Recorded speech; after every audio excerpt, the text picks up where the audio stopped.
Hi guys, this is Tiffany Miranda, Girls Make Beats, and today we're going to talk about how to take virtual instruments in Pro Tools and turn them into audio tracks quickly so that you can easily transfer them between studios. So let's say you want to collaborate with another producer and you don't know if he has the same virtual instruments you have. You're going to want to convert these into audio tracks to do so. It also saves on processing power, or if you want to have somebody else mix your work at another location. So I'm going to show you guys a couple of tricks that I've learned and I hope you enjoy. Alright guys, so let's get started. Let's say you have your session open. The first thing you want to do is do a save as. This is what I like to do.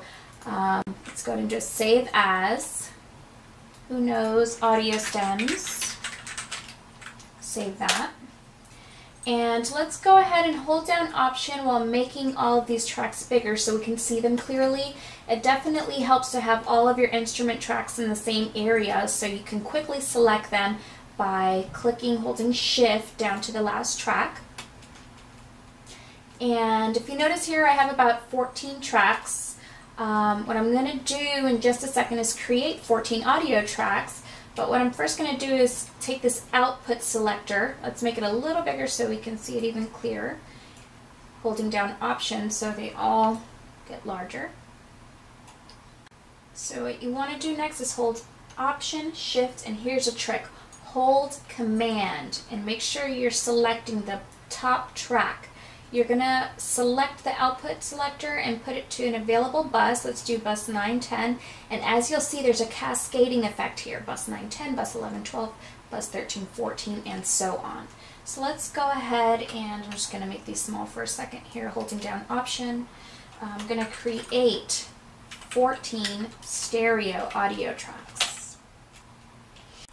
Alrighty, so we have the new tracks created. What we want to do is now correspond those output selectors on the instrument track to the input selectors on the audio tracks. So we're going to hold down Apple, Shift, Option, click on the input selector and put that on bus 9, 10. And as you see, there's a cascading effect again. It's very important that you select from the top track always.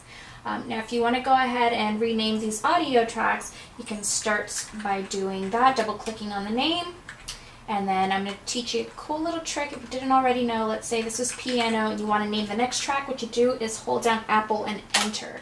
It'll let you, this one's already, so let's call this piano audio, and then hold down Apple and hit return. That'll automatically let you label the next one.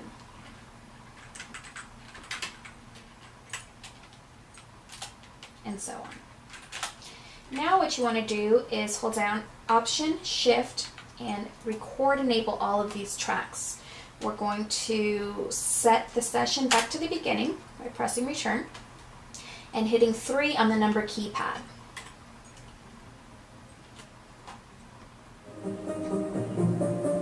And as you can see, the audio is being recorded to each individual track from those virtual instruments. Now once you get through the length of the song, you can easily just go ahead and I'm going to go ahead and stop that for a second. And now once you've done that, you can go ahead and select the top track and Shift. You want to make sure that this timeline and edit selection little button is enabled here. And we can actually just go ahead and Shift R. That'll take all of those tracks out of Record Enable. Now that all of these are selected, you can easily export them. So you can do Apple Shift K, and you can choose a destination, export it there, and you'll have all your audio stems in another folder.